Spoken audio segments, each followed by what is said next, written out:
Bem,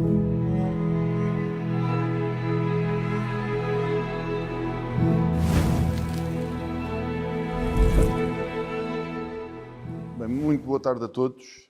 Retomamos aqui o nosso ciclo de debates, nesta que será a última sessão programada para discutirmos o tema e os desafios da água, hoje dedicado àquilo que serão as fontes alternativas, um bocadinho diferentes das convencionais, tentando ter o maior foco na desalinização, mas sempre sob o grande tema de haver apenas um planeta, uma só saúde e um só futuro.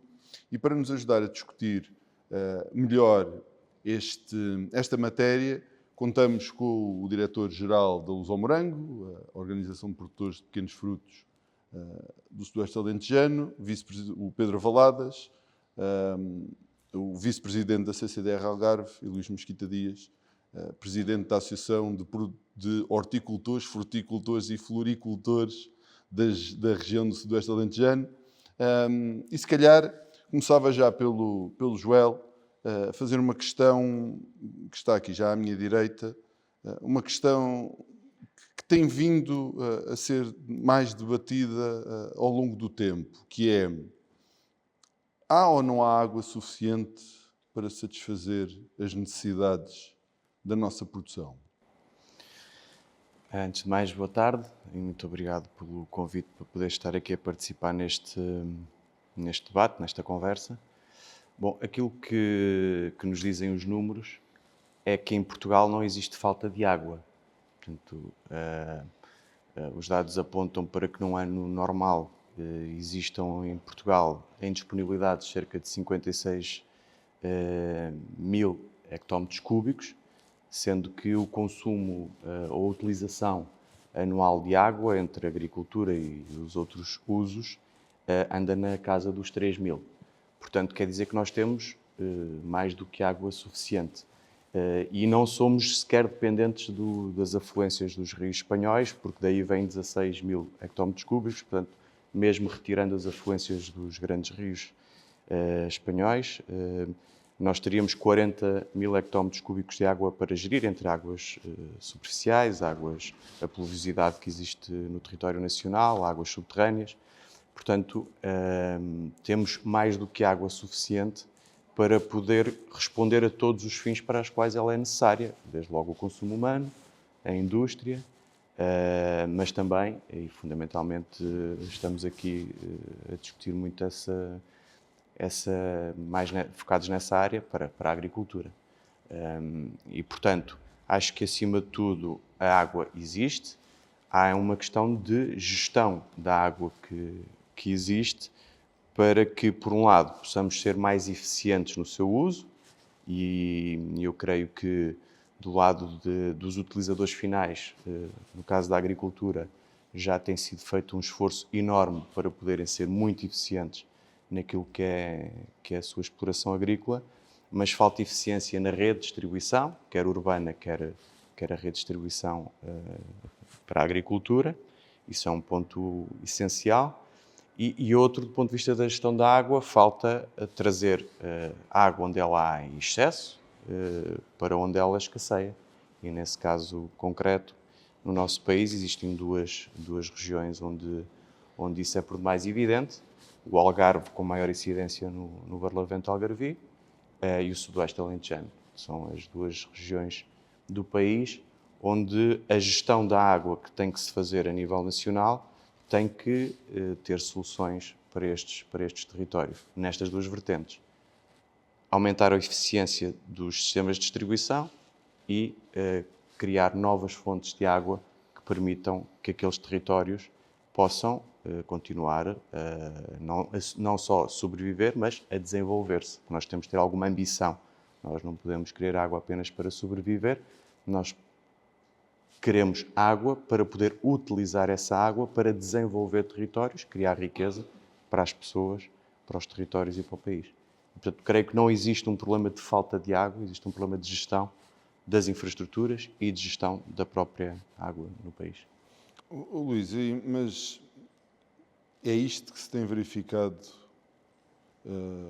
ali naquela região? água há, mas o que é que tem faltado, então?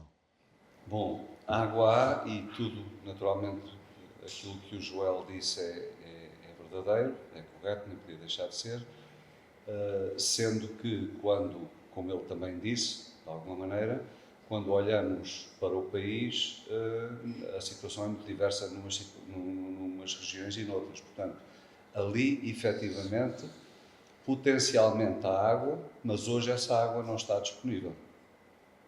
Mas eu acho que, e corro o risco de fugir um bocadinho ao guião, mas penso que por um bom motivo. A nossa preocupação, e digo nossa porque acho que partilhamos claramente com a Luso-Morango e com muitos outros operadores no território, tem a ver com a atitude de um conjunto de entidades relativamente à área e relativamente ao território. Porque se nós sentíssemos que havia uma vontade agregadora de trazer água para ali, era uma coisa. Haveria as dificuldades que sempre há, o tempo desses investimentos, o dinheiro para esses investimentos, eventualmente outro tipo de dificuldades, mas havia um consenso quanto à necessidade de trazer a água.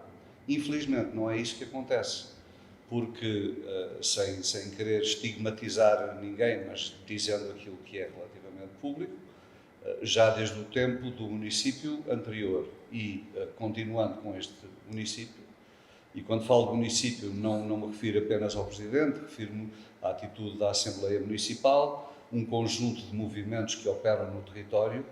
A ideia que têm é que não tragam mais água porque nós não queremos mais agricultura. Reduzam a agricultura que está a ser feita e então a água que temos é suficiente.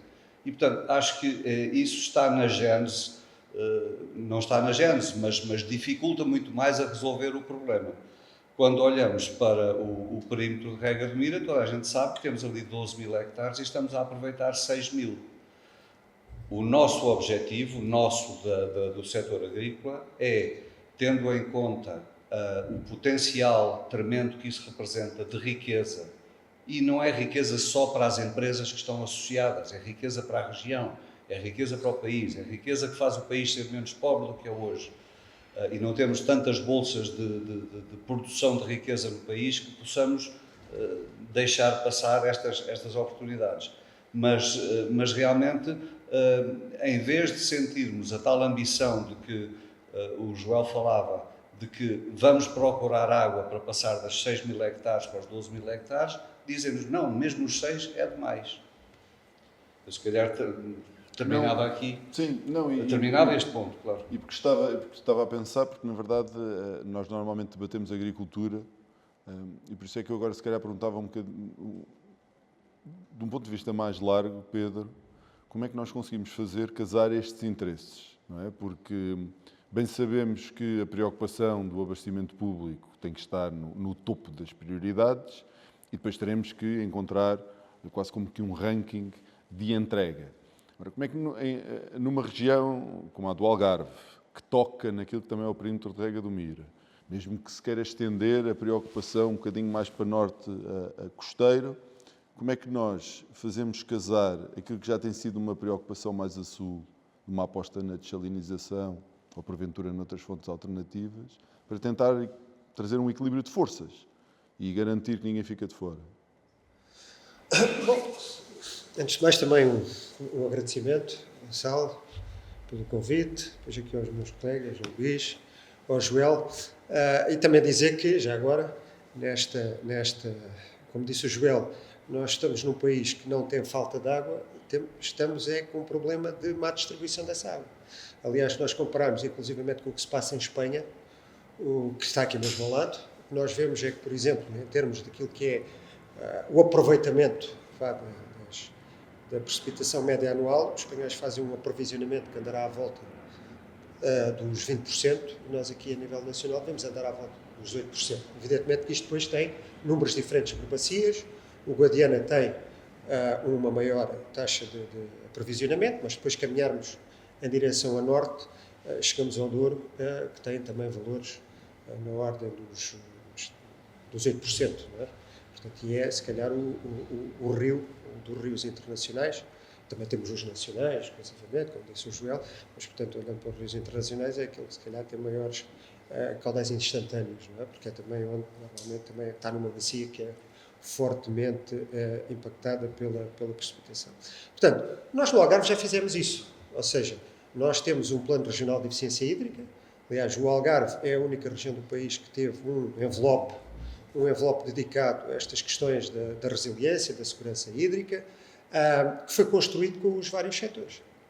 Teve uma coordenação a nível nacional, da APA, da DGADRE, e depois, regionalmente, os vários setores, a agricultura, o abastecimento público, o turismo, participaram na feitura desse plano regional, que inicialmente tinha 220 milhões, agora depois com a programação chegou aos 240 e que tem, portanto, vários tipos de dimensões. Tem uma dimensão do lado da procura, portanto, na melhoria de eficiência, portanto, combate às perdas, tanto nos sistemas em baixa como nos aproveitamentos hidroagrícolas. Nós no Algarve temos 3 grandes aproveitamentos. Um deles, portanto, é novo, tem perdas quase residuais, são perdas técnicas, que é o do Sotavento, mas depois temos outros 2, um que já tinha começado a ser intervencionado e que desde 2016 para agora, portanto, fez a sua conversão de gravimétrico para pressurizado e teve uma redução. Portanto, a seguir ao Alqueva é também onde o Estado mais investiu em regadio público e com isso conseguiu-se uma redução nas perdas superiores a 300%. Depois temos um outro perímetro, que é o do Alvor, que é alimentado por uma das 2 barragens. Portanto, o Algarve é a única região do país que tem 2 barragens, ainda com portanto, com um nível de aprovisionamento inferior a 20%, que é a barragem do Arade, que é que serve o aproveitamento de Silves, Lagoa e Portimão, e a da Bravura, que abastece precisamente esse do Alvor. O Alvor é um perímetro muito antigo, portanto é da década de 50 do século passado, é um perímetro que funciona em canal e que tem perdas muito elevadas. Inclusivamente esse tem então também agora no âmbito do PRR, tem um projeto, portanto já foi feito o projeto e agora está na fase de adjudicação da obra, precisamente para fazer a parte portanto, a pressurização com a construção das estações elevatórias, a substituição dos canais por conduta enterrada e também vai ser o primeiro perímetro do país que vai ter 3 origens diferentes de água. Portanto, a origem superficial dessa barragem, furos, que inclusivamente tem sido a salvação durante estes 3 últimos anos em que praticamente a barragem deixou de fornecer água à agricultura.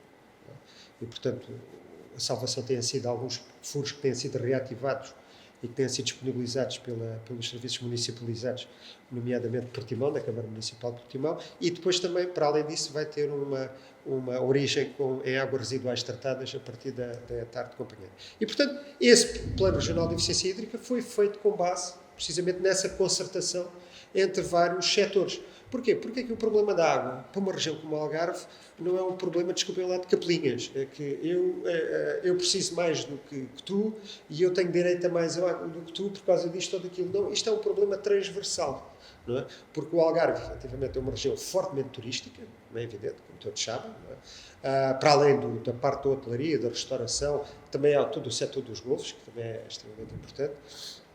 Mas, por outro lado, também, o Algarve sabe que precisa de diversificar a sua economia. E, por outro lado, tem lá uma agricultura que tem tido um desempenho nos últimos anos, nos últimos 15 anos, que é verdadeiramente assinalável. Portanto, o Algarve representa cerca de 2,5% da superfície agrícola utilizada do país e a sua agricultura contribui com 10% para o VAP setorial da agricultura a nível nacional. Portanto, é uma agricultura fortemente competitiva, é uma agricultura que exporta muito também, é uma agricultura que consegue ter, por via também daquela combinação entre solos, bons solos, ou solos adequados a determinados tipos de produção, temperatura, número de horas de luz, etc., variedades que estão bem adaptadas, consegue ter bons níveis de produtividade, não é? Mas é uma agricultura que, evidentemente, todos nós sabemos que está dependente do regadio, tal e qual como também a zona do litoral alentejano está dependente do regadio. E, portanto, aí toda a região sabe que é importante diversificar a sua economia. E essa diversificação passa muito por quê? Por ter uma agricultura competitiva, sustentável. Para ser sustentável tem que ter, evidentemente, água. Não pode, ano após ano, não é, estar sempre com o crédito na boca, para ver se vamos ter mais água, vamos ter menos água, vamos conseguir, e ali no Algarve o racional já não é, ou pelo menos a preocupação já não é expandir as áreas que existem, fazer novos investimentos. Nossa preocupação hoje em dia é manter o que já lá existe, nomeadamente em culturas permanentes. Não esquecer que o Algarve é a principal região produtora de citrinos do país, em termos de área, cerca de 70 e tal por cento em valor, ultrapassa, chega quase aos 90%. Frutos vermelhos também, como o litoral alentejano, não tem a dimensão, mas também tem alguma expressão. Um setor muito forte também a nível das ornamentais, uma série de frutos subtropicais, o abacate, etc, etc. E o que nós vemos é que temos que gerir, ou temos que programar melhor as necessidades hídricas do Algarve. E por isso eu não tenho dúvidas que vamos ter que ter várias origens, mas acima de tudo, temos que também continuar este trabalho de eficiência, porque há bocadinho quando eu dizia que a agricultura do Algarve fez um caminho muito interessante em termos de competitividade e fez um caminho muito interessante em termos de eficiência no uso dos fatores, nomeadamente o fator de produção água. Nós, por exemplo, nos projetos que são candidatados, por norma, sempre que há um investimento em plantações, cerca de, no mínimo, 10 a 15% é sempre investimentos em tecnologia de rega. Portanto, temos explorações que conseguem ser altamente eficientes no uso da água à parcela. Isso resulta de fortíssimos investimentos que são feitos. E, portanto, agora, como é evidente que eu consigo ser eficiente, consigo ser cada vez mais eficiente, mas chega uma altura que essa eficiência atinge o seu ótimo, não é?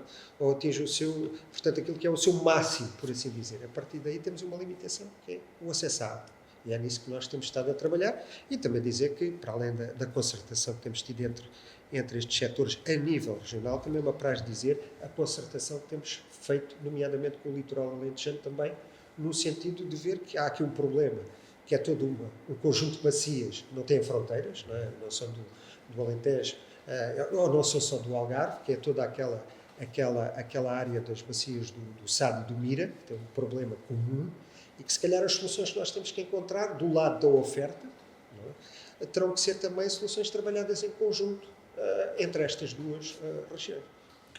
Se calhar, então eu perguntava ao Joel, dado que há uma interligação ou uma fronteira praticamente invisível e ténue entre as duas regiões, o que é que falta copiar do modelo do Algarve para a região do Sudoeste alentejano, partindo do pressuposto que águas residuais tratadas, estamos a falar de um circuito urbano muito mais reduzido, portanto não haverá tanta essa fonte, furos é um problema, e podemos, se calhar, tocar na questão da dessalinização. Será essa uma solução para ali ou não? Bem, esta concertação que foi feita já há alguns anos no Algarve, no Sudoeste alentejano, têm sido as entidades privadas, que depois convidaram também as entidades públicas locais, mas que estamos também a trabalhar nessa concertação. Hoje existe um consenso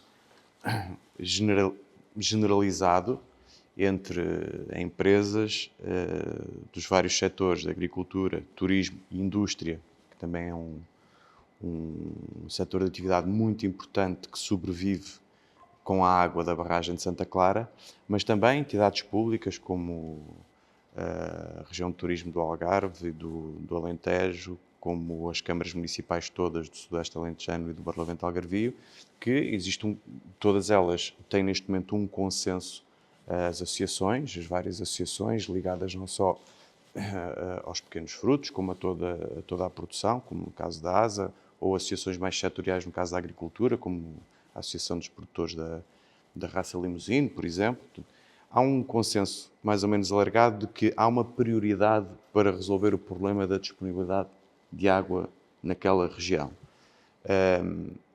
É uma prioridade, tendo em conta que existe uma ligação célere de se fazer a uma grande mãe d'água do sul do país, que é o Alqueva, e existe também uma possibilidade de reforçar o Alqueva através de uma ligação ao Tejo e, portanto, criar ali um grande sistema e muito resiliente que possa resolver não só o problema do Sudeste Alentejano, mas do Barlavento Algarvio, tendo em conta que no Sotavento já existem soluções definidas e que estão já em marcha. Portanto, nós estamos a trabalhar para esse consenso. Foi um consenso que partiu de baixo, não partiu de cima, a procura desse consenso, mas ele neste momento existe e acho que foi um percurso muito interessante que foi feito e que não foi imposto, foi construído e, portanto, as soluções estão, pelo menos as de curto, médio prazo, estão identificadas. Não é? Existe um consenso generalizado desse ponto de vista. De facto, as águas residuais tratadas para aquele território, um território de baixa densidade, que não tem propriamente o consumo ou a utilização urbana que tem algumas regiões do Algarve, é uma solução que pode também ser tentada, mas que não resolve, não é significativa para resolver o problema. De facto, a dessalinização pode ser uma solução a médio e longo prazo, mas enquanto nós conseguirmos impedir que a água vá para o mar, não é? E, portanto, trazer a água que existe no território para onde ela é necessária, depois escusamos de estar a deixá-la ir para o mar para depois a dessalinizar. Quer dizer, estamos a evitar este ciclo. Que não quer dizer que, num futuro mais longo, se porventura existir essa limitação, não seja uma solução, tal como foi no Algarve, apesar de no Algarve o uso prioritário é para o consumo urbano, é evidente que tira depois pressão sobre as bacias, sobre a água para o consumo agrícola. Portanto, no Sudoeste Alentejano existe um consenso entre o território, indústria, turismo, agricultura e autarquias. Portanto, esse consenso existe.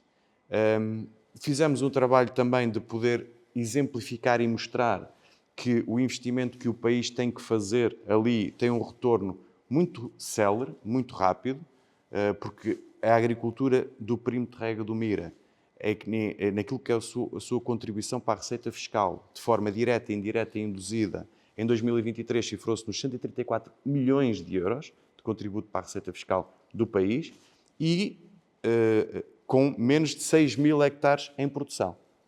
Cerca de 5.400 hectares em produção.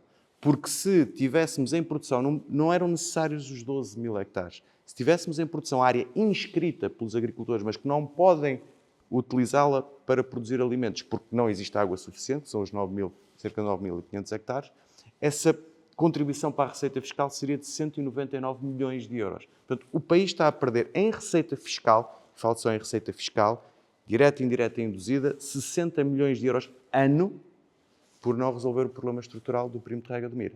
Portanto, vamos ver, o país, creio que não é suficientemente rico, como dizia o Luís, para abdicar disto. Quer dizer, a região do Sudoeste Alentejano é provavelmente a região do país onde 1 metro cúbico de água mais riqueza produz. Okay? Do ponto de vista agrícola. Tem a ver também com as culturas que ali estão e que ali produzimos, que, ao contrário das ideias pré-concebidas que disseminam através de vários meios de comunicação social do nosso país, o perímetro de rega do Mira tem mais de 40 culturas diferentes. Okay? Desde do abacate aos frutos vermelhos, mas desde a couve às pastagens, à cenoura, à alface, ao vinho, sei lá, à batata doce, mais de 41 culturas. Não é? E nós achamos que essa diversidade também enriquece a região e entendemos que todas elas devem se manter e devem ter a possibilidade de crescer. Mas isto para concluir, dizendo que todas as soluções são viáveis.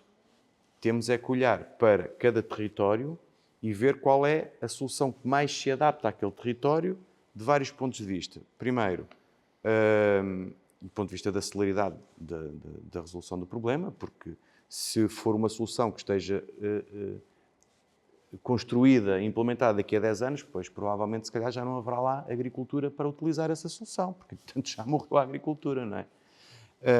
Portanto, há a questão da celeridade, naturalmente, há a questão do custo, não só para quem executa a obra, e entendemos que tem que ser o o Estado a executar essa obra, até porque nós contribuímos com os nossos impostos, como qualquer cidadão, como qualquer empresa, e, portanto, o Sudoeste Alentejano não é menor, nem tem menos importância que qualquer outro território do país. E, portanto, quer do ponto de vista, como dizia, do tempo, do custo e da qualidade da água, que também é importante, e o preço da água, que naturalmente também é importante, porque a agricultura é uma atividade económica e, portanto, há que balancear os custos de produzir alimentos e as receitas do mesmo, e, portanto, o custo da água também tem que ser equilibrado. E, portanto, como dizia, para cada território há que identificar quais são as soluções que melhor se adaptam. E não há, se calhar, provavelmente apenas uma única solução. No Sudoeste Alentejano, aquelas que nós entendemos que são as duas soluções principais neste momento, para o curto e médio prazo, é a pressurização completa do perímetro de rega do Mira, que permitirá poupanças muito grandes. É um perímetro que o ano passado teve perdas acima dos 40%, portanto, estamos a falar de desperdiçar 40% de água, que é um absurdo, não é? E, portanto, a pressurização do perímetro, primeiro ponto. Segundo ponto, fazer a interligação entre o Tejo e o Alqueva, para trazer maior resiliência ao Alqueva, para que o Alqueva consiga não só responder àquilo que são as necessidades do Sudoeste Alentejano e do Barlavento Algarvio, mas também continuar a responder àquelas que são as necessidades do Sotavento, com a ligação do Pomarão também. E, portanto, estas são as duas soluções para aquele território, a curto e médio prazo, o que não implica que no futuro mais longínquo, quando estas soluções, e se estas soluções não conseguirem resolver a questão, não se possa pensar e estudar outras. Aliás, o próprio setor, e a ASA fez um trabalho extraordinário desse ponto de vista, também, com o seu dinamismo, pôs-se em campo a estudar outras soluções, quando esta solução das interligações não era sequer uma solução. Portanto, e esse o setor está muito atento a isto e existem outras soluções e a desalinizadora poderá ser uma outra solução. Eu acho é que neste momento a prioridade devem ser aquelas que mais se adaptam nestes pressupostos. Tempo, custo de investimento, custo da água e qualidade da água. E, portanto, havendo água no país, não há necessidade de, neste momento, estar a deixar ir essa água para o mar para depois a retirar do mar. Não quer dizer que no futuro não seja necessário. Mas aqui eu também gosto de ser otimista como o Joel, mas a verdade é que o tempo vai passando e as coisas vão demorando, não é?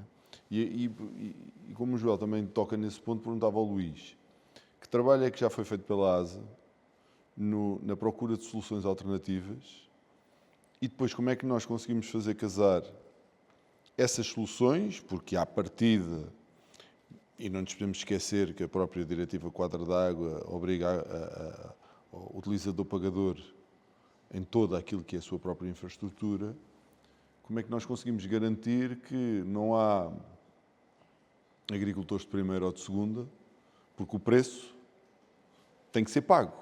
Como é que nós conseguimos olhar para uma solução alternativa, à partida mais cara, e se calhar pedia-te, Luís, que confirmasse essa visão, e depois incorporamos isto na atividade agrícola daquele ou de outro qualquer perímetro?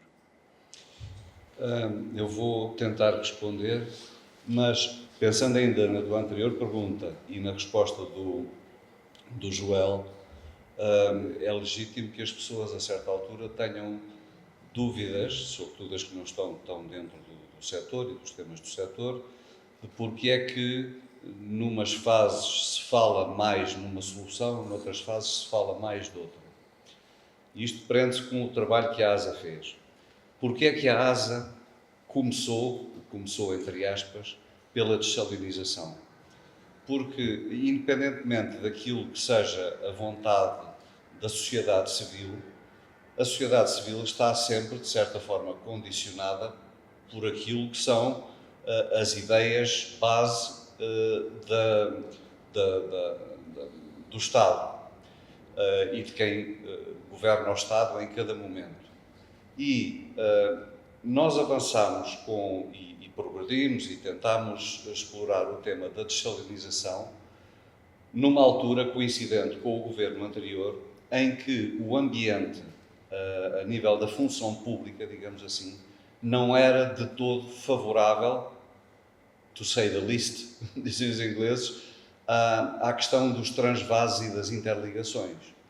E, portanto, nós não começámos pela dessalinização por achar que essa era a melhor solução, mas sim por achar que era talvez a solução onde víamos alguma abertura por parte da função pública, digamos assim, dos poderes públicos. Entretanto, portanto, levámos o estudo até onde o podíamos levar, financiado pelos associados, um estudo de avaliação de viabilidade prévia, feito por uma empresa israelita, e, portanto, ficámos com pelo menos uma base de trabalho que nos permitiu continuar a discutir com as várias entidades. Entretanto, mudou o governo, e ao mudar o governo, e isto não impõe nem sugere nenhum juízo de valor, é o que é. Houve, ou passou a haver, uma abertura muito maior para a ideia das interligações do que para a ideia da dessalinização. E, portanto, aquilo que para nós era uma prioridade, porque não tínhamos outra que estruturalmente resolvesse o problema dentro de 4, 5 anos, esse é o horizonte que estamos a falar, uma ou outra, seja a que for, nós temos que ter um problema de fundo e não apenas pontual, resolvido em 4 a 5 anos. Portanto, quando se abriu a hipótese de ter as interligações, particularmente a ligação ao Alqueva, como a possibilidade, como uma viabilidade, então entendemos que, porque provavelmente será mais rápido, em segundo lugar será mais barato e, portanto, no conjunto cobre aqueles critérios que o Joel mencionou antes, então, neste momento, não vamos abandonar a dessalinização, porque achávamos um erro esquecer a dessalinização. A dessalinização é uma questão de tempo. Não sei se são 5, se são 10, se são 15 anos. Aquela costa vai precisar de uma grande dessalinizadora, tão grande ou maior do que a do Algarve. Mas, antes disso, conseguimos ter uma solução mais viável, que faz com que o preço repercutido e perante-se com a última parte da tua pergunta, repercutido em cada uma das culturas seja mais acessível. Mas até te perguntava então, porque nós temos que aprender com o passado, não é? 2023 foi um ano crítico para todos nós percebermos que alguma coisa não estava bem, do Tejo para baixo. E infelizmente, mais cedo ou mais tarde, vai-se repetir cenário idêntico ou ainda pior. O agora termos caminhado, e eu não vou opinar sobre essa hipótese, fazer uma ligação à Alqueva e porventura até servir Santa Clara como também um grande reservatório para o Barlavento. Não vai adiar, como tinhas dito, não sabes quando, mas terá que ser, a oportunidade de fazer uma obra maior que também garanta outro tipo de resiliência? Pois, eu acho que existe esse risco e aí devo dizer com toda a candura e toda a ingenuidade ou transparência, como se lhe queira chamar, que mesmo dentro do nosso grupo da ASA existem opiniões diferentes. Nós, por exemplo, e atalho foi-se, amanhã temos uma audiência parlamentar em que, perante os grupos parlamentares, vamos falar exatamente destes temas de que estamos a falar hoje. Hoje de manhã tivemos uma reunião com os nossos membros da direção da ASA relativamente à postura e à posição que nós deveríamos, através de mim, transmitir sobre o que pensa a ASA da dessalinização.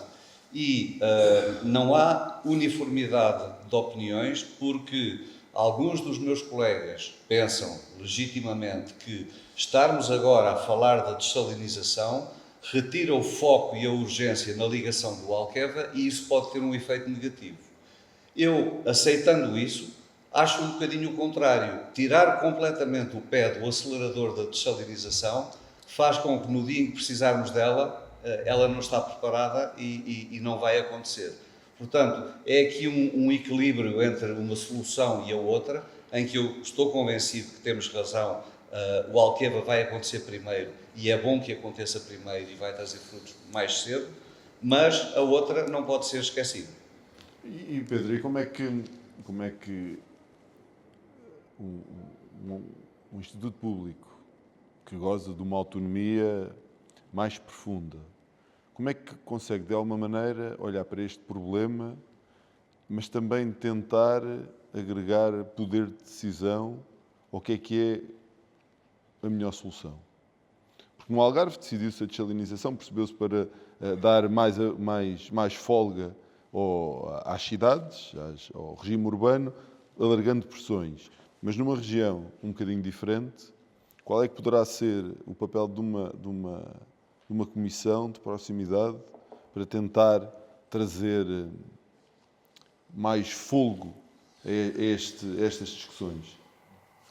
Bom, vamos lá ver. Nós aqui temos que pôr as coisas ao dia de hoje, não é?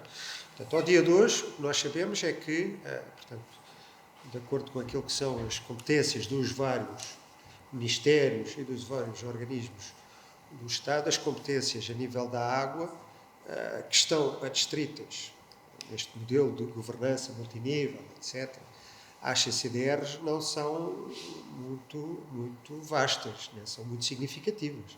Portanto, só para terem uma ideia, a CCDR tem agora um pouco mais de intervenção nestes temas da água, para além, evidentemente, do apoio ao setor agrícola, a partir do momento em que integrou a Direção Regional de Agricultura e Pescas do Algarve, por via da aplicação das resoluções do Conselho de Ministros que tem a ver com o acompanhamento dos efeitos da seca, que diz que nós temos essa incumbência, não é, de fazer o acompanhamento na área da agricultura da aplicação, do impacto da aplicação das medidas que estavam lá prescritas, quer também ao nível da previsão das necessidades. Pronto, e é por aí.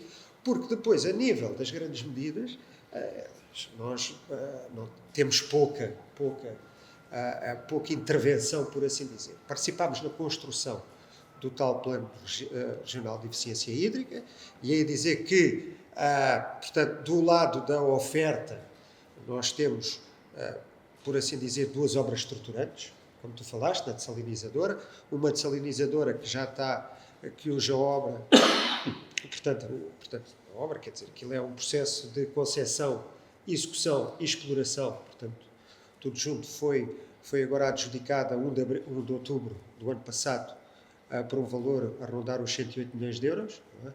Portanto, cerca de 102, 103 milhões para a parte de construção, instalação de equipamentos, etc.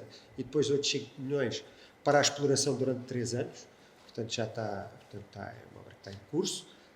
Estava no PRR e agora, por via também da reprogramação que houve do PRR e do PT 2030, portanto, ela passou por causa da questão dos prazos e também das taxas de cofinanciamento, que a nível do PT 2030, nomeadamente no Sustentabilidade 2030, são mais favoráveis, por assim dizer. Portanto, passou para aí e dá-nos mais flexibilidade, cerca de mais 2 anos para executar a obra, da mesma maneira que a tomada de água do Pumarão também, que tem mais ou menos o mesmo preço estimado, cerca de 108 também milhões de euros. Portanto, e na prática o que é que estamos a falar? 16 hectómetros cúbicos, com a infraestrutura preparada para chegar aos 24, portanto, em termos de construção, toda a parte de construção civil está preparada para poder chegar aos 24, mas esses 16 representam 20 e poucos % do abastecimento público do Algarve, que andará à volta dos, dependendo dos anos, não é? Porque há o impacto do turismo, não é? Com aquela população flutuante, mas andará à volta entre os 70 e 75 hectómetros cúbicos por ano. Portanto, esta desalinização a dos 16, ou quanto muito, 24. O Pumarão poderá chegar aos 30, há bocadinho acho que era o Luís que falava, portanto, na recente cimeira Luso-Espanhola, portanto, o convênio que foi assinado, portanto, para além das questões dos caudais ecológicos, está lá precisamente dois inputs de água, não é? A partir do Guadiana. Um para o Pumarão e outro para o Alqueva, já com a condição dessa água depois Santa Clara e Barlavento, seja Bravura ou Adeluca.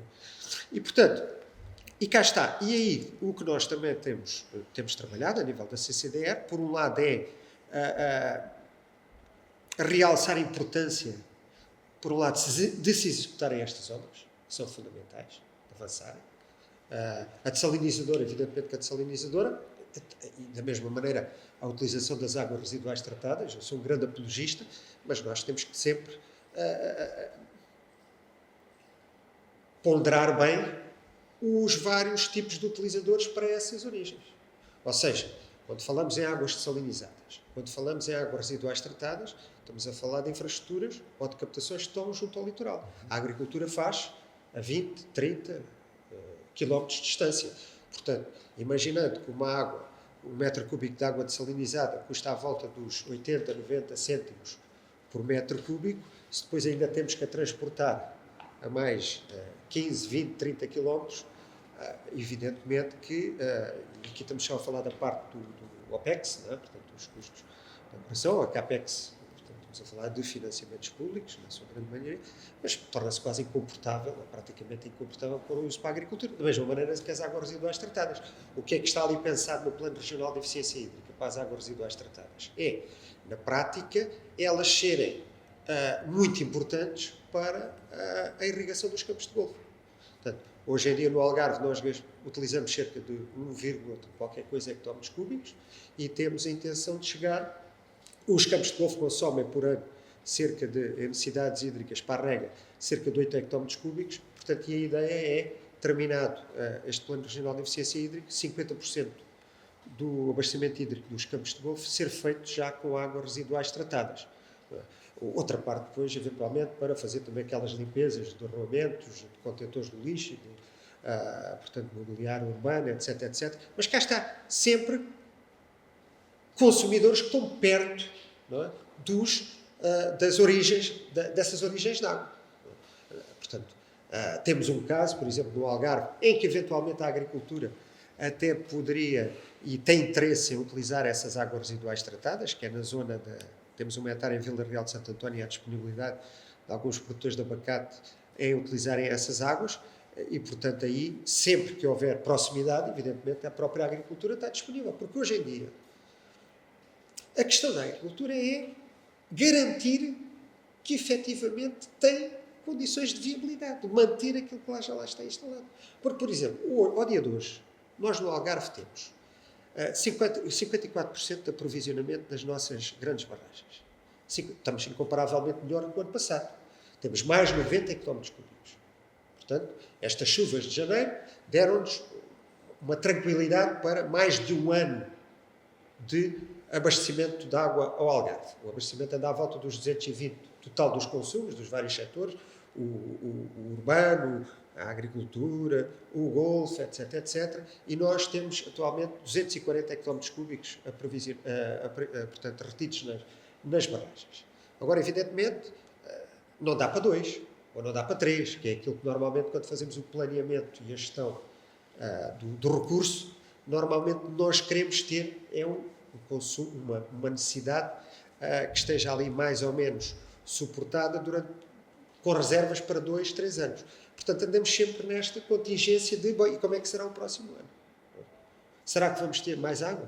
Será que vamos ter menos água? E como eu digo, nós estamos numa região em que a agricultura, para terem uma ideia, tem feito um esforço assinalável.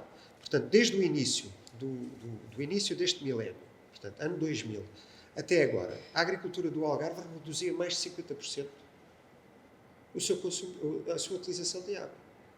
A agricultura do Algarve hoje utiliza cerca de 56% da totalidade de água que é gasta no ano no Algarve. Compara bastante favoravelmente com o rácio que existe a nível nacional, que é cerca de superior a 70%. Porquê? Tem a rega gota a gota, há um fortíssimo investimento em equipamento de sensorização, há um fortíssimo investimento também a nível da previsão, ligando aos dados agrometeorológicos, etc, etc. Portanto, agora, cá está. Esta eficiência tem depois um limite. Não é? E, portanto, esse limite qual é? É termos o mínimo de água disponível. E o Algarve sempre teve duas grandes origens. As barragens e as águas subterrâneas. Ora, as águas subterrâneas também necessitam de serem recarregadas através da precipitação. E o que nós observamos é que o comportamento dos aquíferos no Algarve está a mimetizar, como é inevitável que aconteça, aquilo que está a acontecer nas barragens. Ou seja, no sotavento nós temos uma situação bastante mais favorável. Portanto, o Odeleite tem 79% de armazenamento, O beliche tem 72%. Vamos para o Barlavento, 40, 50 quilómetros. Temos uma realidade completamente diferente. A maior barragem do Algarve, que é o de Louca, está com 43%. Bravura, 17%. Arate, 18%. Se olharmos para os aquíferos, e nós temos, precisamente naquela zona, o segundo maior aquífero do país, que é o Crença-Silos, que é fundamental. Dizer também que a agricultura no Algarve, 70% das suas necessidades de água são, portanto, são cobertas por águas subterrâneas. Só 30% é que são cobertas por barragens. Portanto, a agricultura do Algarve está muito dependente das águas subterrâneas. E se olharmos para o aquífero Crença-Silos, os dados são públicos, são divulgados no SNIRA, por parte da APA, e o que nós vemos é que na zona da Foz, portanto, que são aquíferos costeiros, e na zona mais crítica, que é onde também nós temos maior extração, por parte do turismo, por parte da agricultura, etc., a rede da piezométrica, portanto, que é monitorizada pela APA, diz-nos que a maior parte daquela área está com um armazenamento abaixo do percentil 20. Portanto, é uma situação também complicada. Qual era aqui a opção? Uma vez mais. Retirar a pressão sobre o aquífero, colocar estas áreas que já estão instaladas da agricultura a serem áreas, e são regadios privados. Portanto, há muito menos flexibilidade e muito menos eficácia da gestão para gerir situações de crise. Por exemplo, quando estou no aproveitamento hidráulico coletivo, as associações de redes têm feito um trabalho espetacular de programação, e muitas vezes sabemos que com dificuldades, porque os regantes muitas vezes não compreendem o porquê de se terem que impor cortes de água, mas isto é feito para tentar garantir que o recurso possa subsistir ao máximo, não é? E, portanto, tem feito aliás, na resolução do Conselho de Ministros, tivemos uma primeira que era completamente estrúxula, portanto, era a morte da agricultura algarvia, cortes de água na ordem dos 50%, quer dizer, estávamos ali a falar já não era rega deficitária controlada, estávamos a entrar já num patamar desconhecido da rega sobrevivência, etc. Portanto, a segunda resolução do Conselho de Ministros, só para vos dizer, a agricultura conseguiu poupar metade metade daquilo que lhe era sugerido ou que era imposto pela resolução portanto, fomos para o dobro daquilo que nos estava a ser pedido nessa resolução do Conselho de Ministros em termos do uso da água pela agricultura. Agora, cá está, tudo isto resulta de uma circunstância em que choveu um pouco mais e, portanto, não necessitamos de regar tanto. Não é? Agora, estamos sempre na contingência de não saber qual é o amanhã. E, portanto, para isto, o que é que era necessário? E é isso que nós temos defendido CCDR. Portanto, apostar nesta, eu não lhe chamo de transvasos, chamo de interligação. Primeiro fazer estas obras. Desalinizadora, Pomarão, o aproveitamento das águas residuais tratadas, a melhoria de eficiência dos vários sistemas, seja os agrícolas, seja o abastecimento público, para poupar água, etc. E depois, novas origens. O reforço das origens. As interligações, nomeadamente na zona do Parlamento e na zona do Pomarão, e depois, eventualmente, também a construção, porque isto vai continuar a chover. A pessoa parece que de um momento para o outro vai deixar de chover. Não vai deixar de chover. Podemos já ter chuvas mais intensas, menos distribuídas ao longo do tempo, mais concentradas, com maior intensidade. E, portanto, algumas barragens poderão ser construídas. No Algarve nós temos duas situações. Uma é a barragem da Fupana, que a Associação de Regantes do Sotavento já está, portanto, já consignou a elaboração do respectivo projeto de execução, e depois uma outra barragem mais pequena, que também tem ali uma particularidade, porque tem um uso misto, portanto, não é só, portanto, o foco principal não é o aprovisionamento de água, não é para abastecimento, é uma barragem de proteção civil, para evitar, por exemplo, as cheias que ocorrem periodicamente em Tavira. E, portanto, o que é que acontece? Nós agora, e aqui falando também a título pessoal, estou em crer que a estratégia AguaQ poderá dar uma resposta a essa necessidade que nós temos de, por um lado, garantir segurança hídrica a algumas regiões que têm tanto direito a ter água como o resto do país. Que têm tanto direito a ter investimento produtivo como as outras regiões do país.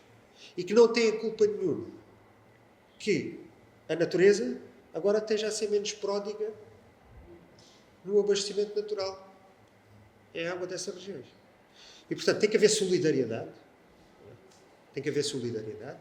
E tem que haver, efetivamente... E essa solidariedade é na repartição, numa distribuição do recurso, e depois também a nível dos investimentos públicos que têm que ser feitos para resolver uma questão crítica. Porque não tínhamos dúvidas que a água vai ser o grande desafio do país, destas regiões, mas do país, e se calhar toda esta bacia mediterrânea e de várias regiões do mundo que estão a ser afligidas por este problema, durante as próximas décadas. E não vai haver balas de prata. Portanto, também sabemos que o dinheiro não dá para tudo. Portanto, temos que priorizar, bem evidente.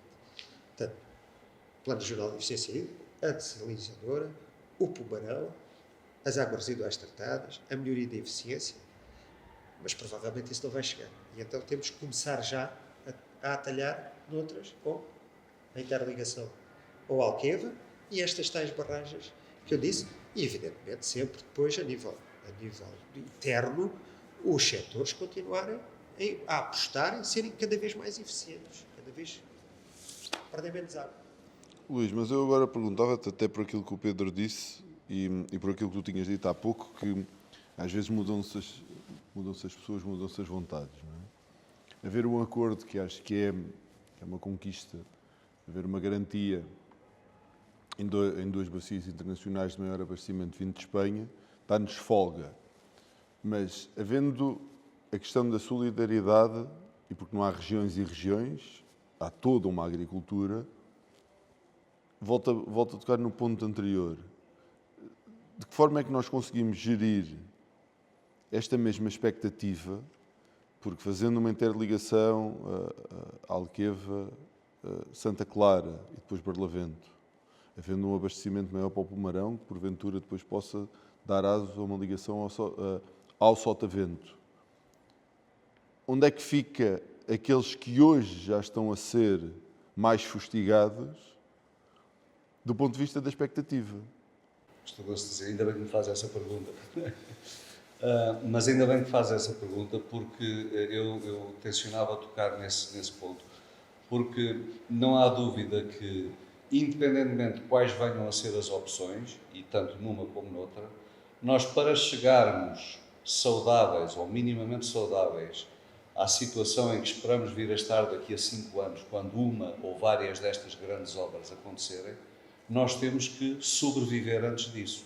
E, se possível, até um bocadinho mais do que sobreviver. Porque quando o Pedro dizia, e é completamente verdade, e é verdade também para o Sudoeste Alentejano, que a agricultura está a gastar menos 50%, ou 55%, ou 60% do que gastava, uma parte tem a ver com o aumento de eficiência, outra parte, falo pelo menos no caso do Sudoeste Alentejano, tem a ver com a redução de áreas e, portanto, tem a ver com um potencial agrícola que está a deixar de ser aproveitado. Portanto, há muita coisa para fazer e são receitas que não são idênticas em todo o país. O Pedro falava, e é sempre bom ouvir a visão de outras regiões que conhecemos menos bem, que as águas subterrâneas são fundamentais ou têm sido fundamentais no Algarve.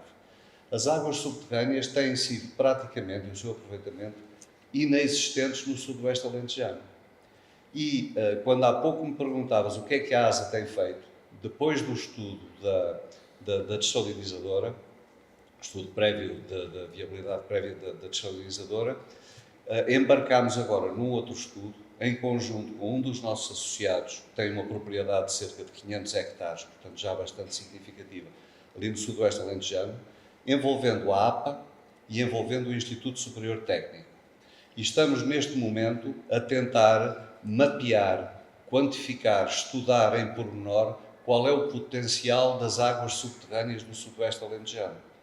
E os números, embora estejamos ainda numa fase muito preliminar, apontam para que, por ano, através de uma recarga adequada dos aquíferos, e, portanto, não é sacrificando os aquíferos a ponto de os danificar, mas o potencial anda na casa dos 5 milhões de metros cúbicos por ano. Garantidamente 5 milhões de metros cúbicos por ano, com níveis de pluviosidade relativamente baixos, como são aqueles que temos tido.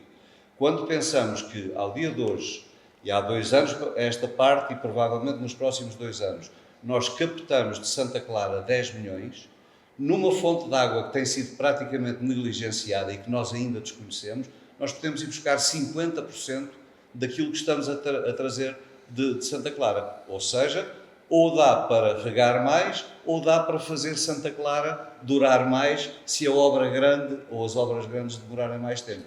Portanto, há um conjunto de outras iniciativas, outras fontes de água que efetivamente podemos e devemos aproveitar. Joel, e que mais tem sido feito já? O que é que poderá vir a ser feito amanhã? Porque a pergunta difícil é, até ao lavar dos cestos é vindima, até às interligações ou as desalinizadoras ou potenciais furos estarem construídos, ainda pode demorar. Como é que a agricultura sobrevive no entretanto? O que é que tem feito para procurar do pouco fazer muito? Bem, a agricultura em 2017 utilizava no perímetro de rega de Mira 41 hectómetros cúbicos. E em 2023, e os dados de 2024 ainda não são conhecidos, mas andam com toda a certeza nessa casa, utilizou 12. Portanto, houve efetivamente uma redução de área, como o Luís disse, mas a maior parte desta diminuição na utilização de água não se deveu à diminuição da área, porque de 2019 a 2023 a área decresceu 24% e a utilização decresceu 70%. Portanto, a diminuição na utilização da água deveu-se, naturalmente, claro, a uma diminuição da área, em 24%, mas deveu-se, sobretudo, a um forte investimento, tal como foi feito no Algarve, por parte dos agricultores, em serem o mais eficientes possível na utilização da água. Com a utilização de sensores, rega gota a gota, sistemas de recirculação de água, portanto, esse é um caminho que está a ser feito e que ainda tem que continuar a ser feito e melhorado por parte do utilizador da água, do agricultor. Agora, há várias coisas, nós costumamos dividir isto em coisas de curtíssimo prazo, coisas de curto prazo e coisas de médio prazo. No curtíssimo prazo, é preciso concretizar as obras que já têm financiamento atribuído e que vão permitir poupanças, por um lado, de água, no sistema que distribui a água, e, por outro lado, o aumento da resiliência, porque permitirão fazer uso de um volume de água, que é considerado o volume morto que está na barragem de Santa Clara, que é superior a toda a água que está no Algarve. Okay? E, portanto, e estamos a falar de quê? Da implementação do canal adutor central do aproveitamento hidroagrícola, da construção dos 2 reservatórios de água de fim de linha que vão impedir que a água vá para o mar, porque é um sistema quase todo ainda gravítico, ainda tem 2 blocos de rega que são pressurizados, e a construção da estação elevatória, da nova estação elevatória na barragem de Santa Clara, que vai permitir fazer uso de alguma, se necessário, fazer uso apenas se necessário, de alguma da água que está armazenada e que é muita. Portanto, isto é coisas de curtíssimo prazo.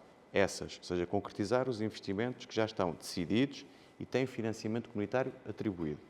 Outra de curtíssimo prazo, e que não implica sequer investimento por parte do Estado, é agilizar, simplificar os procedimentos para que os produtores, eles próprios, possam construir as suas pequenas bolsas de resiliência, ou seja, as suas pequenas charcas e os seus pequenos reservatórios, que pelo facto do perímetro de rega do Mira, grande parte deles estar dentro de um parque natural, querer fazer uma pequena charca, por pequena que ela seja, para aproveitar as águas da chuva ou para poder fazer a recirculação de águas dentro da sua exploração, é um inferno. Não é?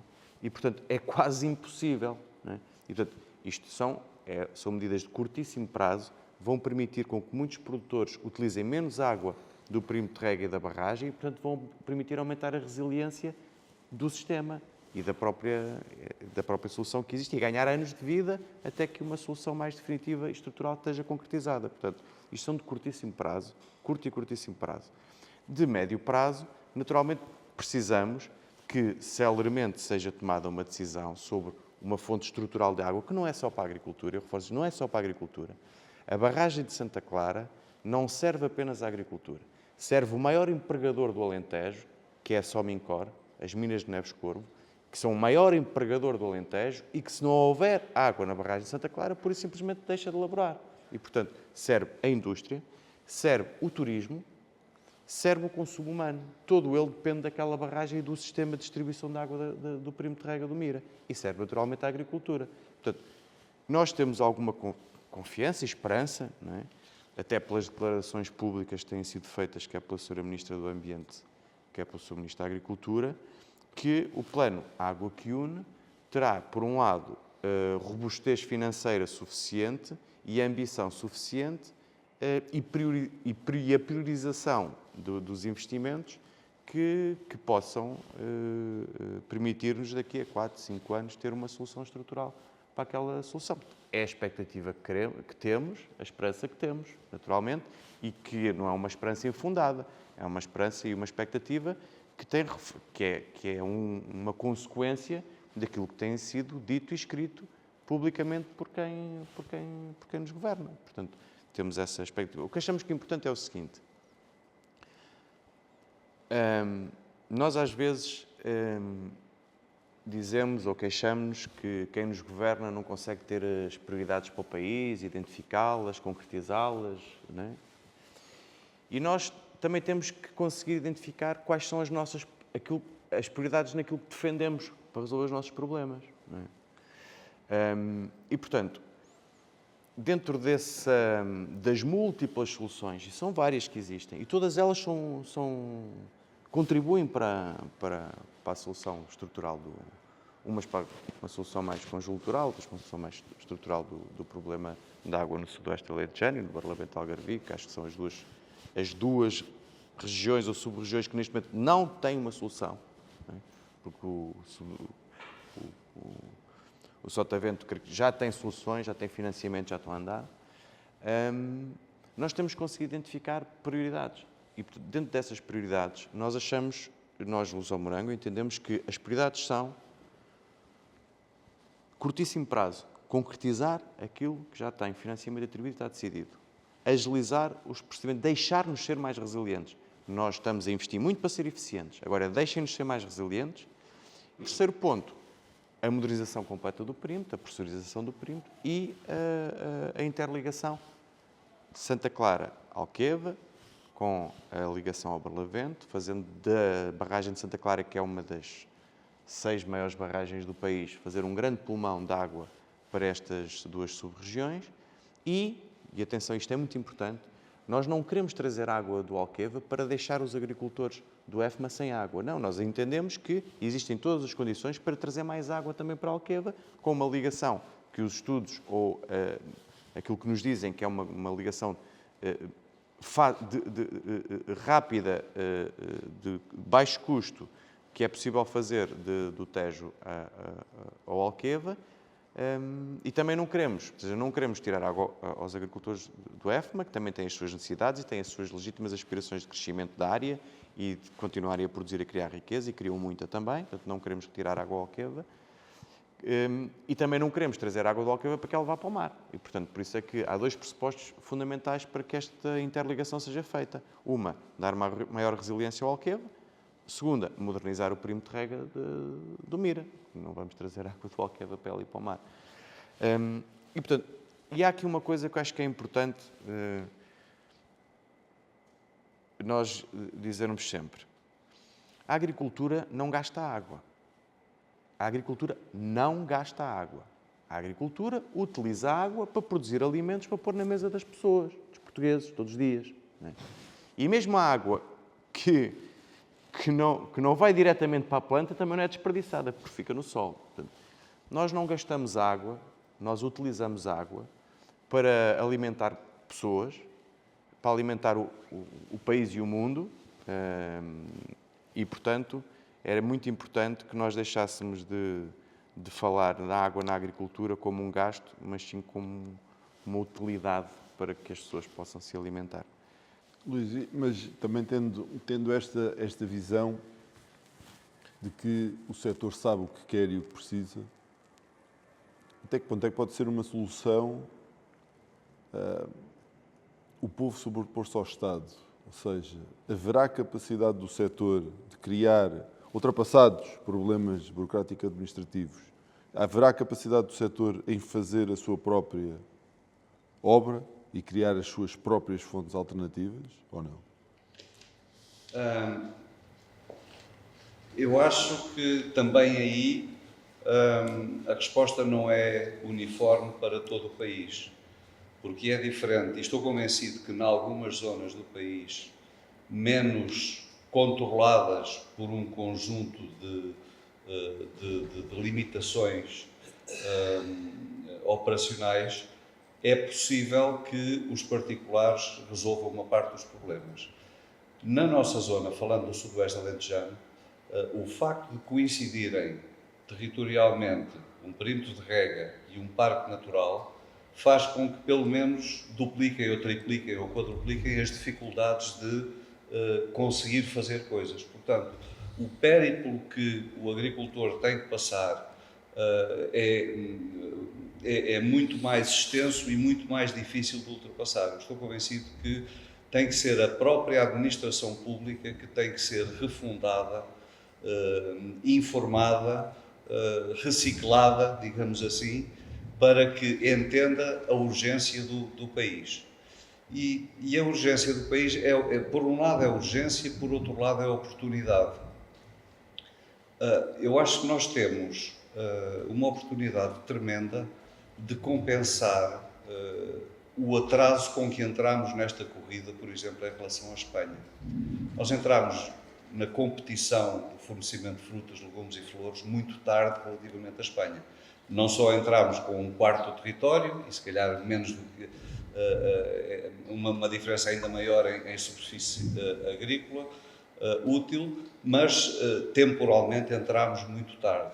Mas nós temos umas aptidões, umas condições naturais, começando pela quantidade de água disponível, que é muito maior, muito mais disponível cá do que em Espanha, e passando pela qualidade final dos produtos que temos, que em muitas categorias de produtos, em muitas culturas, é efetivamente reconhecida como melhor do que Espanha.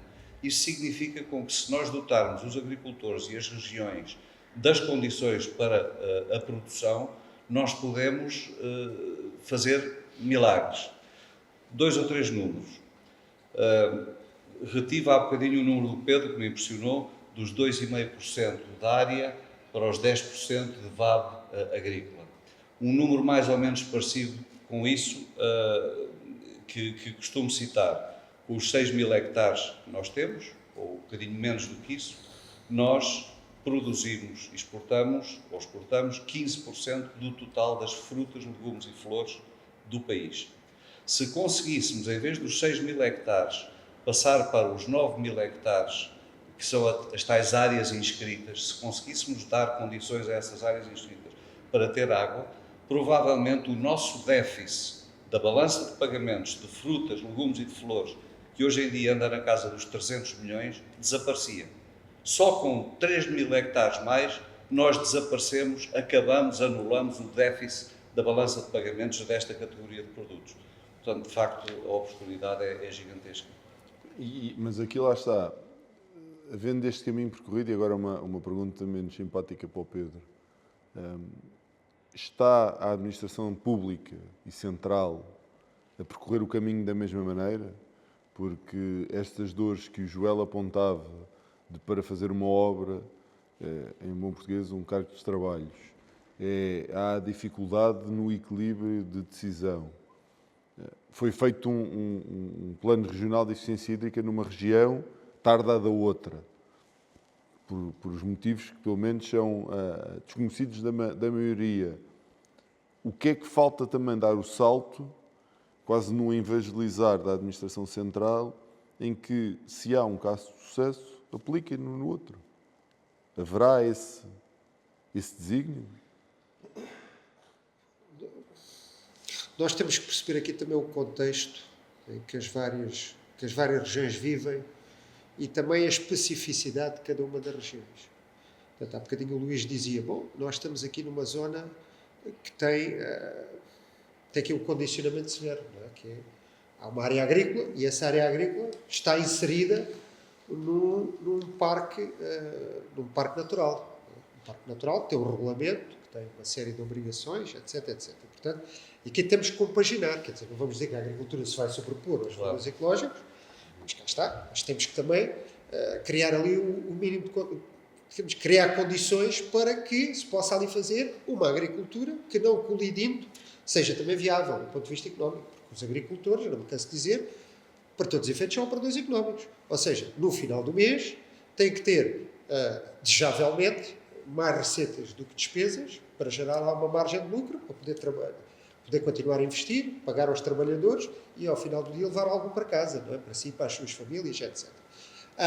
E também tem direito, muitas vezes também colocamos aqui a questão, não, bom, está bem, mas estão a produzir alimentos, mas esses alimentos são para exportar, portanto, estão a consumir um recurso escasso como a água e depois não é para alimentar a população no mercado interno, é para exportar. Bom, está bem, mas uma vez mais, nós temos que olhar para a nossa balança comercial, ou seja, entre o deve e o haver, como disse o Luís, nós temos 300 milhões na parte das frutas, legumes e flores, mas depois passarmos isto para a parte da alimentação, sem contar as bebidas, já escalamos isto para 5 mil milhões de euros. 5 mil milhões. Portanto, não é nada. Quer dizer, nós temos que pensar é que temos um déficit, temos que combater esse déficit, ou exportando mais ou importando menos.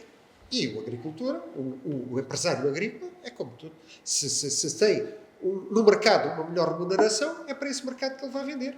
Nós não podemos andar aqui a enaltecer os campeões da exportação, como Alto Europas, etc., que exportam, e depois dizem que o empresário agrícola não pode exportar. Isso é um contrassenso, quer dizer. Portanto, agora, nessa parte da administração, mas vamos lá ver. O país teve uma hipótese há anos, não é, de avançar para um modelo de regionalização. Na altura decidiu-se que, para via do referendo, que não era esse o caminho. Depois a seguir entramos num processo de desconcentração, de descentralização, por duas vias. Municípios e depois, agora também com o empoderamento, por assim dizer, das CCDRs. O que passa pela tal governança multinível, ou seja, pela aplicação da subsidiariedade. Prática, dizer, vou tentar ao máximo resolver de forma local e só vou passar para o nível superior da administração aquilo que implica, portanto, já políticas mais transversais, ou mais macro, seja lá o que for. Pronto. Ora bem, em cada uma das regiões, nós temos assistido a algumas tentativas de fazer melhorar esta articulação entre várias instituições. Por exemplo, eu posso dizer que no caso aqui das charcas e dos reservatórios, nós a nível do Algarve fizemos um trabalho com a APA, com o ICNF, com os próprios serviços da CCDR, em que nós, inclusivamente, chegámos a fazer um levantamento junto dos associados também da zona do Sudoeste Alentejano, quer da associação, quer do próprio perímetro da Rega do Mira, que estava no Algarve e das outras regiões do Algarve, para saber qual eram para fazer um levantamento dos potenciais investimentos para a construção de charcas e pequenos reservatórios. Não é? Portanto, pedimos que fizessem o levantamento, nos fornecessem as coordenadas geográficas para a localização e depois, junto do ICNF, junto da APA, internamente CCDR, fizemos uma pré-análise e com as câmaras municipais também, fizemos uma pré-análise da viabilidade da construção. Para quê? Para que agora, quando abrisse o aviso que, recentemente, que foi dos primeiros, aliás, quero também aqui citar o Ministério e o PEPAC, porque foram sensíveis ao pedido formulado para que das primeiras medidas a avançar no PEPAC fosse precisamente esta, que é uma medida crítica para o Algarve e é crítica para o litoral alentejano, e avançou, não é? E já fechou e teve uma procura bastante superior àquilo que era a oferta que estava a nível do aviso, mas, portanto, no sentido que agora essas candidaturas vão entrarem, quando chegassem a esses vários organismos, já fosse o processo da análise já fosse mais fácil, da emissão do parecer. Porquê? Porque já tinham recebido previamente, já tinham verificado, no ICNF, no caso do Parque Natural da Costa Vicentina e Sudoeste Alentejano, e também da Ria Formosa, não é? Que são duas áreas, e portanto já tinha feito essa pré-análise, a CCDR também a nível da REN, as próprias câmaras municipais, porque estamos a falar de processos também de identificação que carecem também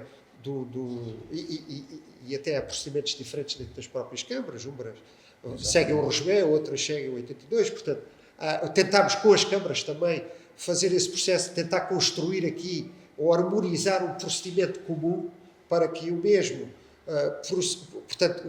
caso não tivesse tratamentos diferentes de autarquia para autarquia. E, portanto, esse processo, essa concertação e essa tentativa aqui de construir uma parceria ou envolver aqui vários atores da administração que têm uma intervenção neste processo, eu penso que é o caminho. Ou seja, o caminho passará cada vez mais sempre por nós tentarmos também a nível local, a nível regional, não é? Tentar ultrapassar aquilo que nós sabemos que muitas vezes a nível central depois pode ser mais difícil. Ou seja, na prática bom, vou tentar aqui fazer aqui um processo a nível local que vá um bocadinho tentar lutar ou tentar ir contra aquela certa rigidez que às vezes nós sabemos que existe a nível da administração, com aquela segmentação entre vários setores. Se bem que aí também, como eu digo, também eu reconheço que o país também tem tentado fazer um esforço muito significativo em aumentar e melhorar cada vez mais a própria articulação dentro da administração central. Portanto, eu lembro que, por exemplo, a SECA é um bom exemplo. Portanto, nós na SECA, portanto, no acompanhamento e na gestão, na mitigação dos efeitos da seca, o que nós temos visto também é uma participação e uma parceria cada vez maior entre o Ministério da Agricultura e o Ministério do Ambiente, no sentido de não só fazer esse acompanhamento, mas também construir medidas, não é? Medidas que sejam equilibradas entre os vários setores. Portanto, notamos que há um esforço para não castigar ou não sobrecarregar um setor ou um grupo de utilizadores em detrimento de outros. Não é? E, portanto, agora, evidente, podem-me dizer assim, bom, mas já há mais que poderia ser feito, e poderíamos, se calhar, ser mais rápidos. Evidentemente, eu como funcionário da administração, também, todos os dias, eu constato e tenho essa sensação que poderíamos ser mais rápidos, poderíamos ser mais eficazes. Agora, também reconheço que tem sido feito, mesmo assim, um esforço significativo no sentido de irmos cada vez mais tentando melhorar esta articulação e esta capacidade para trabalhar em conjunto para tentar resolver problemas comuns que muitas vezes também sabemos as competências também estão espalhadas por vários ministérios, por múltiplos organismos, etc. Por último, também dizer o seguinte, eu sou um regionalista convicto, portanto faço já aqui a minha declaração de interesses. Disclaimer. Exatamente. E também sou um grande apologista deste processo de descentralização e desconcentração. Portanto, não vou agora dizer, bom, mas era preferível avançar com outro modelo, seja o que for. Agora, este processo que está agora em curso, no sentido, nomeadamente, de fazer aqui o reforço das competências nas CCDRs, eu acho que poderá ser um bom caminho. Agora, isso também significa aprofundar, reforçar as próprias competências e a própria missão da CCDR nesta coordenação das políticas públicas a nível regional. Ou seja, a monitorização, o acompanhamento e depois a coordenação efetiva e intersetorial. Porque cá está, nós precisamos, o país é pequeno, é um retângulo, não é? Pequenito, etc. Mas sabemos que muitas vezes vai uma grande distância de Lisboa para o resto do país. E nós precisamos de uma estrutura intermédia em cada uma destas 5 regiões plano, não é? Que possa efetivamente, por um lado,